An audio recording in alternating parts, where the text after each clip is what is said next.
Thinking Aloud. Conversations on the leading edge of knowledge and discovery with parapsychologist Jeffrey Mishlove. Hello and welcome. I'm Jeffrey Mishlove. Today, we'll be exploring the spiritual awakening of Europe during the High Middle Ages. My guest is Dr. Betty Kovacs, who taught symbolic and mythic language for 25 years. She has served as chair of the board of directors of the Jung Society of Claremont, California, and sits on the academic advisory board of the Forever Family Foundation. Dr. Kovacs is author of Merchants of Light, The Consciousness That Is Changing the World. That book won the Scientific and Medical Network 2019 Book Award, as well as a Nautilus Silver Award.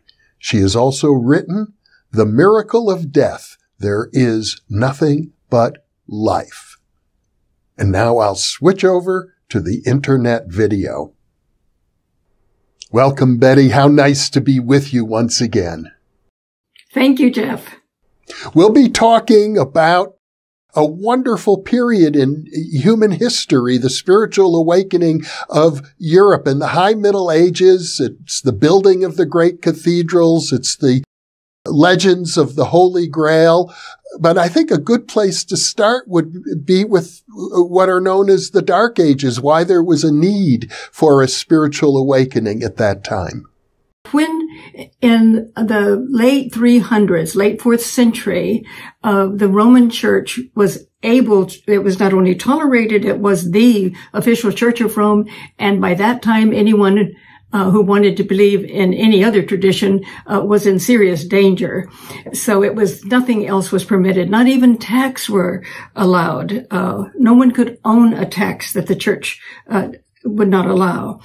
Now the church took the Jesus tradition, but it destroyed the hidden tradition. It inverted the Jesus story or the Christ story into someone outside of us that we should worship, and then follow the law of the church, as the Deuteronomists follow the law of the Deuteronomists. So it was lost with the Roman Church.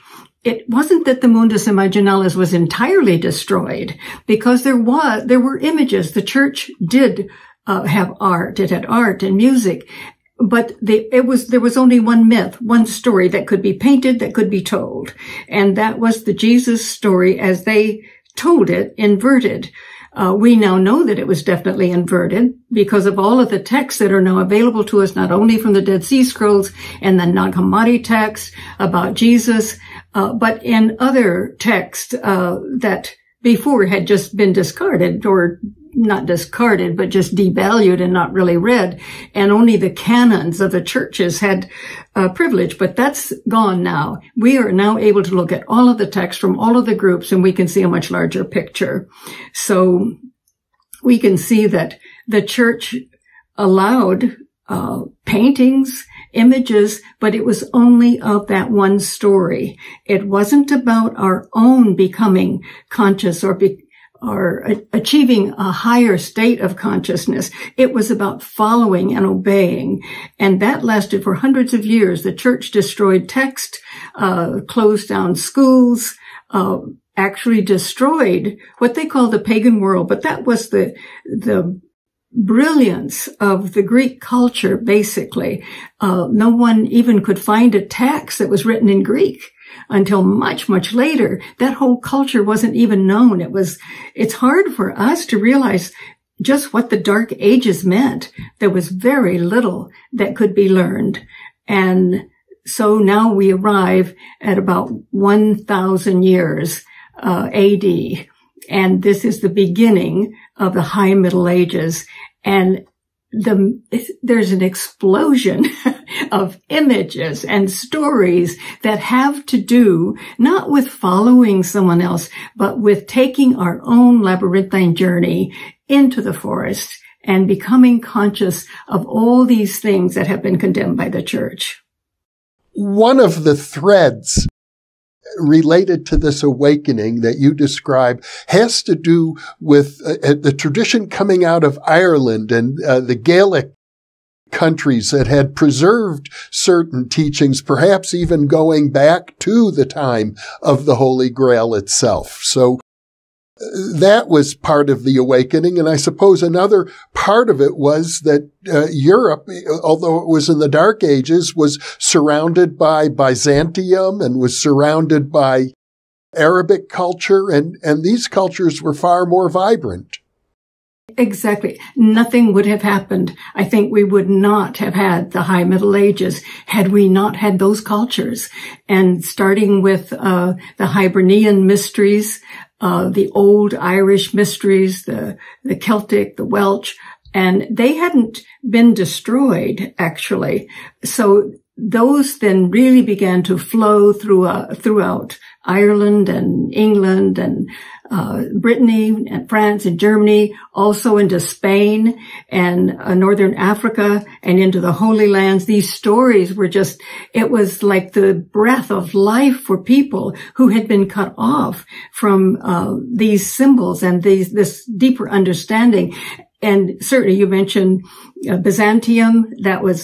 They had not destroyed the Greek culture because they were actually formed by Megara, which was a Greek city. They kept the Greek culture, and the Italian Renaissance would never have happened without Byzantium and these Islamic cultures that surrounded Europe. And going into Spain, into Cordova, Europe was not very highly developed when Cordova was really blossoming, probably around through the 7th and 9th century and later. But they really fed into Europe. People would go from Europe to hear the philosophers, and there were Jews and Muslims and Christians, and they actually got along and discussed things together. And so it was a very vibrant there were very vibrant cultures, I should say, surrounding Europe at that time. And we really need to remember that our roots are in those cultures.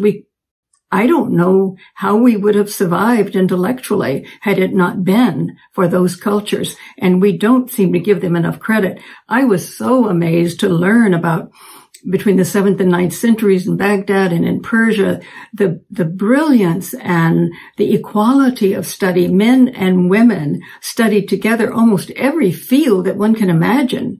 And they discovered things that we thought we had discovered first much later, but we took credit for it. It was just a vibrant culture and for which we need to be deeply grateful. So one of the very important threads in the awakening of Europe is the arrival of several different versions of the legends of the Holy Grail. And this seemed to have captivated people and also, I think, led to a culture of chivalry and respect for women. How did it come about? And what are some of the deeper essences or threads within that legend? Well, there are several stories about where it came from. It certainly from the old Irish, the mysteries of the Hibernian mysteries. That was a very ancient tradition, which we need to know more about.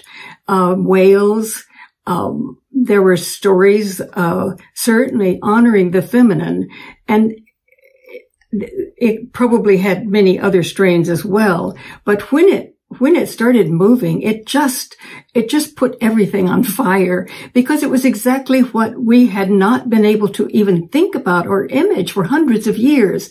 Here were the knights, we might say, King Arthur's court, who realized that there's something missing, because the king has a wasteland.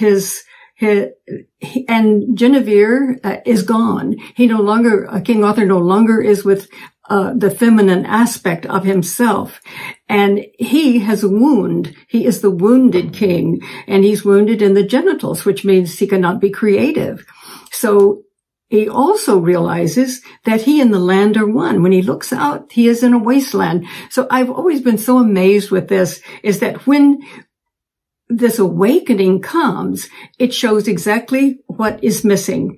The king, the male, we are not in contact at all with the feminine, with that loving mundus imaginalis heart consciousness.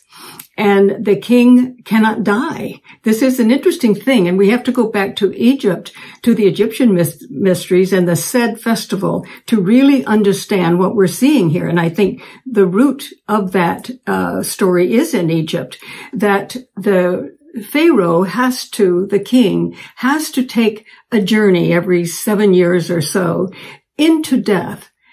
He must go into that depth of himself and the cosmos and confront death and fuse death with his own living consciousness and survive it. Only that way can we be creative.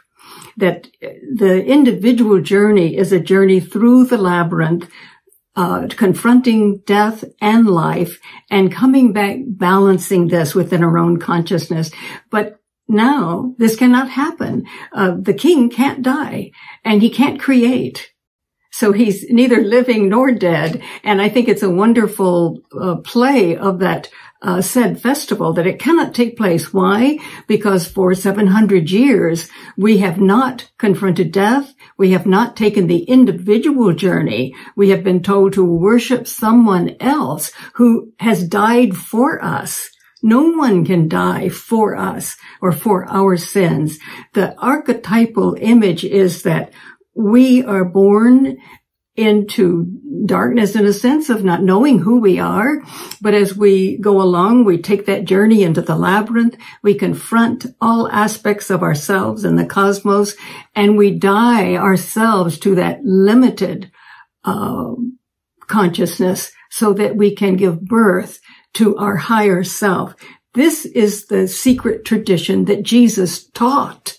He did not teach that he died for us, but that we will all die so that we can be reborn to this higher consciousness that we really are. And in the Nag Hammadi text, he says, I came to remind you of who you are. And so, that was a powerful aspect of the story. And in order to know who we are, we have to know that we have this mundus imaginalis, we have the heart consciousness, and that the feminine must be a part of our lives. It was so beautifully told in the stories during the High Middle Ages of the feminine that gives birth to everything. She is the sovereign of the land, and that we must learn how to serve her, to love her, to respect her, and to desire her. As the Egyptian mysteries said, we must desire the feminine and integrate her into our lives. So the journey was an independent journey, not someone else taking the journey for us. We must take that journey. And every one of the knights split out into the forest, the labyrinthine forest, and they each was confronted with everything that particular knight needed to know. But always they were confronted with how to serve the feminine, how to integrate her into their lives, because she had been completely excluded from Christianity. King Arthur, the actual King Arthur, probably lived around the 2nd century or so AD, at a time when the Romans were abandoning their rule of Britain. It's interesting that the legend is set at that time, which would probably be close to the beginning of the Dark Ages. With the archetypal world, we create what is needed. And that's what seemed to have grown through the centuries, was the story that would fulfill our longing. For example, there are some stories which are very, very interesting, of dreadfully ugly hag, and a question that she would ask. It was always a learning, trying to learn, first of all, how to be loyal among the men. What kind of relationship should they have, and how should they relate to the feminine? This was what was so important to learn, and especially for the feminine, because she had been so excluded. Mary did exist as the mother of Jesus, but she was not divine. She was not considered divine. And Jesus had certainly had relationship with Mary Magdalena, but the church ended up making her a whore and getting rid of her altogether. So here, let's say King Arthur's court was confronted with all of this emptiness, And I think that for a long time, the psyche in Europe was working to try to find those archetypes that would fulfill their own soul's longing. Now, I recall reading portions, at least, of one of the original Grail stories in which the Grail is discovered by a knight named Parsifal. And as I recall, he was something of a lout in the beginning. He actually raped a woman, I believe, and went through quite an incredible transformation before he became the discoverer or recipient of the Grail. Yes, I suppose that can give us some kind of comfort in a way that he isn't an extraordinary person. He's just, a lout. If you say it's pretty bad. But he was simply unknowing. He had lived with his mother in the forest. His father, was dead, and he knew absolutely nothing. He saw knights coming along and he followed them and, ended up at the court, but he did everything wrong. But this is kind of encouraging because step by step, he begins to learn from what he's done wrong. And he certainly has no sense of the feminine and how to behave, but he does learn. He is transformed step by step. And the women teach him a great deal.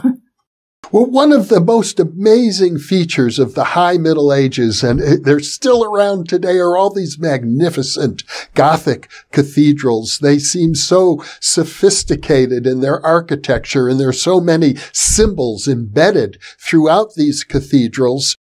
You report that the builders of these cathedrals seem to have maintained a mystery tradition that survived through the Middle Ages. Or let me put it differently, survived through the Dark Ages. Yes, I was amazed with those stories. The Egyptian mysteries of birth and death, they actually move throughout all of Europe. They are powerful, and they blend with alchemy, pre-Socratic philosophers, and the Sufis. It is a real deep basis, and the builders within those mysteries were known to have been mystics and followers of this Egyptian tradition of integrating the feminine, of the mundus imaginalis, the soul, the heart consciousness, and that they were the great builders. Some even say they did the megalithic structures around the world, and that this was a secret ancient tradition of builders. And of course, they knew geometry, and during the High Middle Ages, they built the cathedrals, which were incredible alembics, one might almost say, to initiate the individual. That the geometry of them allowed a certain resonance or patterns of frequency to occur. And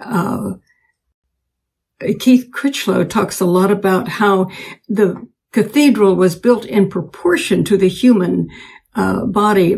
People could find a DVD of his on the cathedrals.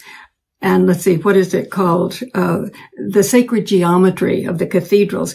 And it's just amazing what one learns by watching that video, that these were, again, it's a sort of another form of the symbol of the tree that's deeply rooted in the earth, and its branches go up to the spirit world, and it gives fruit. This is the way we are to be. We are rooted in the earth and reach to the higher self. And we've talked about the menhirs. Many people relate the menhir to the spires, because here again, I'm talking about Chartres especially, Chartres was on sacred ground, and the spires were, of course, rooted in the earth and going up to the sky. So it was an ancient tradition embodied in this architecture, but it's extraordinarily complex and formed by these builders who seem to have this sacred tradition. It's said that after these cathedrals were built, no one knew where they were. Same with the stained glass. They called it alchemical glass, because it was made by people who knew how, they say, to draw in spirit into these stained glasses. but some of them were Sufis. We know that. In fact, the building of cathedrals seemed to have drawn all spiritual traditions together to do this during the High Middle Ages. So it's really a marvel if one could be in that cathedral without too much going on. I think it could be quite an experience. But that was the very definition of cathedral, that it was constructed in such a way that when the human being entered it, it was possible to initiate a higher state of consciousness. So it's a reawakening of the idea that the spiritual experience is an experience to be had, not just a doctrine to follow. It's absolutely that. And that's where the church went astray for its own reasons in teaching a doctrine. Certainly the life of Jesus is very informative and healing and helpful. But the point is that we are to become that. That's why Jesus said, I want you to remember who you are and help us to try to find ways to understand that and to become that. And what is so interesting, and I did not know this before I was doing the research, is that at Chartres, at about 1000 AD, there were these master teachers who formed the Wisdom School. And these master teachers actually knew and were teaching the secret tradition of Jesus. And the roots of their knowing that may have come from the Greek tradition, because the story is told that at about 40-something, Paul went to Athens. And of course, Paul had had a Gnostic experience on the road to Damascus. And he taught in Athens, and Dionysius Areopagite heard him, and he said Paul was on fire. It was this exciting story of gnosis and of achieving the higher consciousness within oneself. Well, the work of Dionysius continued to exist and was told by people throughout Europe for centuries. And it also landed in the hands of these master teachers at Chartres. So they knew the secret tradition, but they were really great intellectual masters as well as great visionaries. And it's almost as though the Egyptian mysteries were reborn at Chartres, but it was the secret tradition that Jesus taught. And I was not aware of that. I found that particular section on the High Middle Ages was one of the most fascinating periods of research, I think, in my life, to realize how all of the spiritual traditions came together at Chartres. There were the Celtic, the Welsh, the Arthurian, the Greek, Platonic, Aristotelian, and the Jesus traditions. And of course, that was included the Parsifal traditions, all of these stories that could not be told as having any significance or meaning at all during the Dark Ages. There was only one story and one interpretation of that story. And so now Chartres seems to be the collector, the magnet that draws all of Europe's soul stories to it. It's true stories. So they were both intellectual and visionary, and it just created a magnificent 200 to 300 years in Chartres. And I gather that the cathedral at Chartres and in Paris and many of the others were dedicated to the divine feminine. Yes, it's a Notre Dame. It's kind of interesting. It's to Our Lady. And there's the story that all of the cathedrals that were built really within a relatively short period of time, I don't know, I don't remember exactly how many, maybe 10, that they were built on the land according to the constellation of Virgo, which would be the Virgin.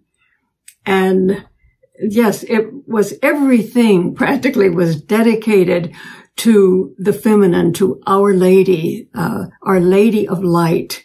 It was that rebirth of what had been so destroyed, so suppressed, that for hundreds of years people had no way of really allowing that to awaken within themselves. Now, let me jump around a little bit. I want to go back to the Grail legend for a moment. As I recall, there was a key moment in the story of the Grail. The king is dying. The land is a wasteland, but things turn around when the quester for the Grail asks the king, "What is it that ails you?" It seems to be an expression of compassion. Yes, this is, I love that story that, in order here, if we put ourselves in the place of the king, that our lives are a wasteland. We can't die. We can't create. We can't open to the higher self, and everything is a wasteland. What happens? Well, there has to be someone who comes, but this is not someone outside ourselves. It's an aspect of ourself that comes and actually becomes conscious enough to see that we are a mess and ask, "What ails thee?" That question opens the door, because it's a recognition that we are not well and that perhaps we could be healed. So I think that's a beautiful symbolic story of the time when we awaken. What is it that's ailing me? And then we begin to discover what we can do. It's like the Baba Yaga thread, that ball of yarn that's thrown out in front of us. So from that, we go on our journey, and we have many experiences, and we make mistakes. We do foolish things. And that's a good thing, because it teaches us that growth involves mistakes. And so we have to forgive ourselves along the way, as long as we recognize what we have done that will destroy us and the world. So that definitely is what happens. The moment that we can ask that question, we are in the labyrinth. Something happened during the High Middle Ages in Europe that seemed to bring the whole culture together when you consider the enormous amount of economic activity that had to take place for those cathedrals to be built, hundreds of them, and the artwork that went into it, and the metaphysics, the philosophy, the history, the culture, all of that seemed to be unified around the idea of both being grounded in the earth and at the same time pointing to the heavens. Yes, and Keith Kreschlow talks a lot about that, how the cultures were so much in favor of that. They wanted to help. They agreed that the money should go there. And it does seem that there were artists from all over Europe and beyond who were there to work together to bring this about. It was an amazingly creative time. And it's interesting that we haven't in school been taught that this is a Renaissance period.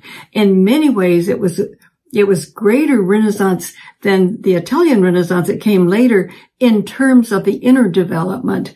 What came later, of course, was this bursting out of the church's control and realizing that we can do so many things. But, yes, it was definitely, people were in favor of that.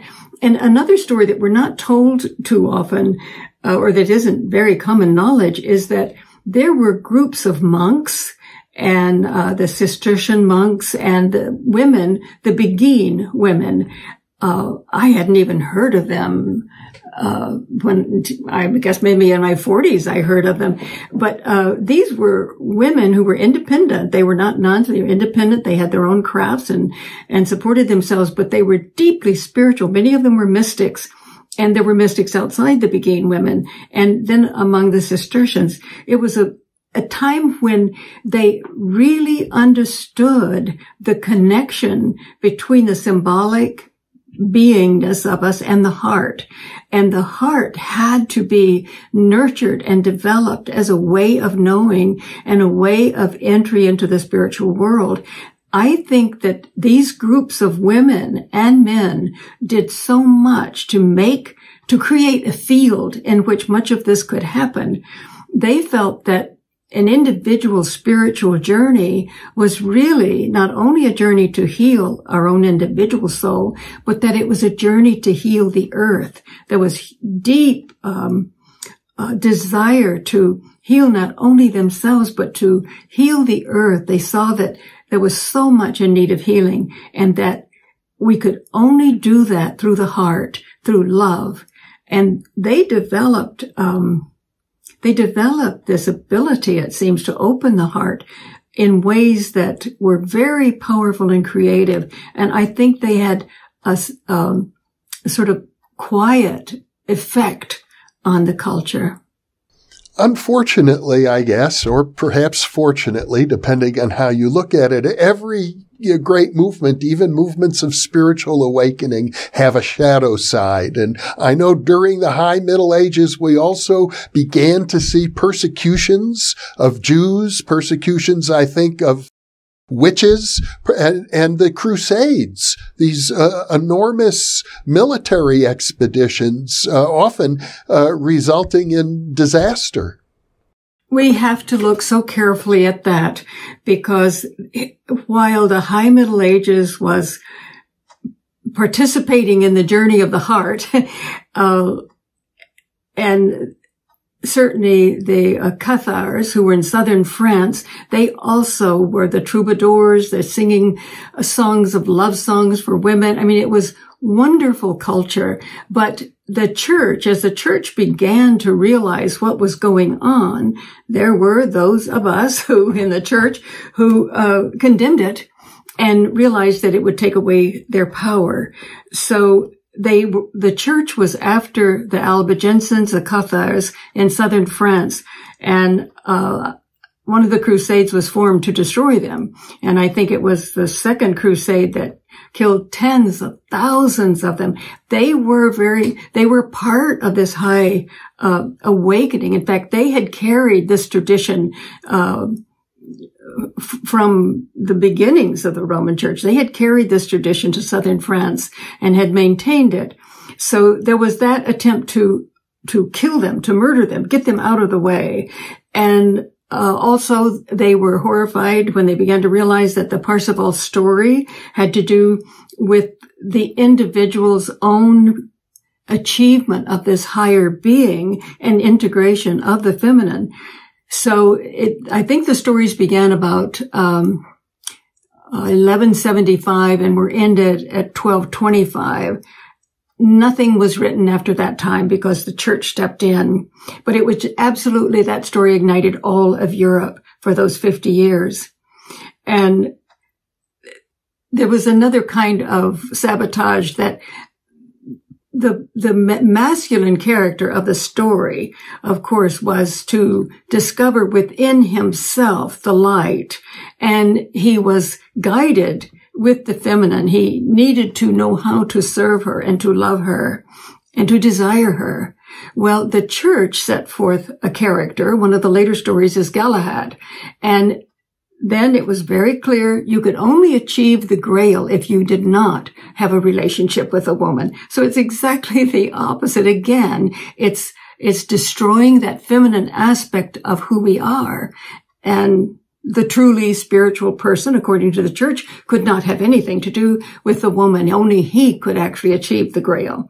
And so that was the end of the stories. So that was another thing. And yes, then the Crusades, dreadful crusades were going on at the same time. And then later the witch hunts, and we can see what the culture did to the women again. So it's been a terrible pathology in the Western world, that we have destroyed the things that could heal us and that could allow us to remember who we are.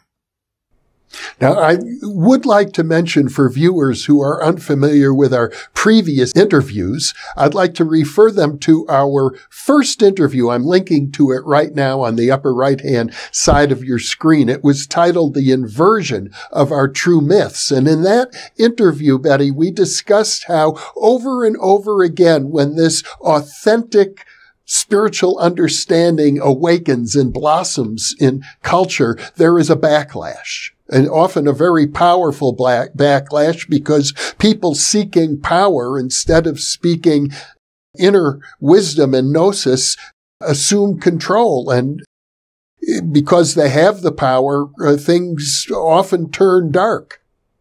Yes. And I think every age is confronted with that. I like to think of it as those of us who have not awakened to who we are and our potential. We don't have that empowerment within us, that we seem to think that we need to have power over others and that we know best how to run the world. We are superior. It's that arrogance that comes with ignorance of not knowing that the only way to have a world that is the way we want it is if we control it. And we're certainly confronted with those desires today in our culture. And very often they would negate the potential within the human being. And I've mentioned before with artificial intelligence, if we go so far in one direction without knowing what our potentials are as a human being, I think you suggest that in PK Man, that we need to be aware of what are our potentials really? That's where we need to study, it seems to me, to know that, rather than going in the direction of sort of subverting our own potential, that we need to know what are we capable of. And we can't know that if we are controlled by others. But this has been all the way through our history, is that there have been those who want to control us, have power over us. And sometimes for hundreds of years, we are absolutely stopped in our evolution. And we need to be aware of our past so that we can help this not to happen in our future, that we can heal those aspects of ourselves that need to control and help them to find that inner empowerment. One of the very interesting things that you point out in your book is that these great cathedrals that are the embodiment of deep truths and contain symbols from many, many different spiritual traditions within them, many of these cathedrals have labyrinths built into them. And the symbol of the labyrinth is very important in terms of the journey of the soul. Yes, and that's how we know that they were Gnostic, is that the labyrinth is always the symbol for the individual journey inward. And yes, many of these cathedrals had the labyrinths. Some of them were destroyed later by the church, but some of them still exist. And certainly the labyrinth at Chartres does exist, and beautiful labyrinth, but it is definitely a journey of the individual. And we are told that in the labyrinth at Chartres, that it has the same number of stones that of the days that a child's fetus is in the uterus. So when we walk that, it's the second birth, our second birth. And when we arrive at the center, we look up and there is the rose window. And at the center of the rose window is the feminine holding the child. And that is seen as, it can be Jesus, but it's the birth of the higher consciousness. When we get to the center of that labyrinth, we are absolutely synchronized with the birth of Christ consciousness. Now, speaking of the birth of Christ consciousness and the labyrinth and the great awakening of the high Middle Ages, I'm reminded of T.S. Eliot's great poem, The Wasteland, and how he refers back to the rose window and to the Grail story. And he seems to be suggesting that this age, this modern age, is a time of potential awakening, comparable in some ways, or resonating with what happened in the high Middle Ages. Yes, and I think it is. I have said in Merchants of Light that there were 4 Renaissance periods in Europe, and today is the 5th Renaissance that we have. I mean, just in the 20th century, many of these shaman mystic cultures were discovered that we didn't even know about. And then the Dead Sea Scrolls were discovered. The Nag Hammadi texts were discovered. And then we began to give equal weight to all of these ancient texts that were in the Apocrypha, just many of the texts that we didn't pay much attention to. And we're getting a much larger picture of our past. And we are awakening to the shamanic traditions and spiritual traditions all around the world. And at the same time, it seems that the sins of the past, you might say, the suppression and repression, and the superiority and arrogance and violence that came with that, are still with us. And this is the darkness that we have to confront in the labyrinthine forest of our own journeys. What is it in us yet that might give sustenance to that attitude? It's, I think that all of these centuries of suppression have brought about this terrible darkness. And, I have said before, that my husband and I had the visions after our son's death. And I was very clear that I was to write about the decay that is in culture. I didn't know what was going on when that started happening, but it's really made me aware. Not only have I become more conscious of the spiritual tradition within Western culture, but I have also tried to understand better the decay and how that was caused by all of this suppression and repression of the past, that it delayed our evolution, you might say. But I think that the High Middle Ages, again, they knew, these Beguine women and some of the monks knew that the only way to heal that is through the heart, through the love, through this mundus imaginalis that's connected to the heart that opens us to the archetypal world and to our own higher self, that the violence will continue to destroy us. I think they gave us that knowledge. And it's very important for us today, I think.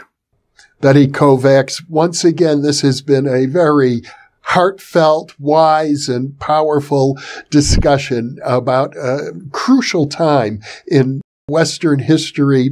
Betty, thank you so much for being with me. Thank you so much for having me, Jeff. Thank you. And for those of you watching or listening, thank you for being with us.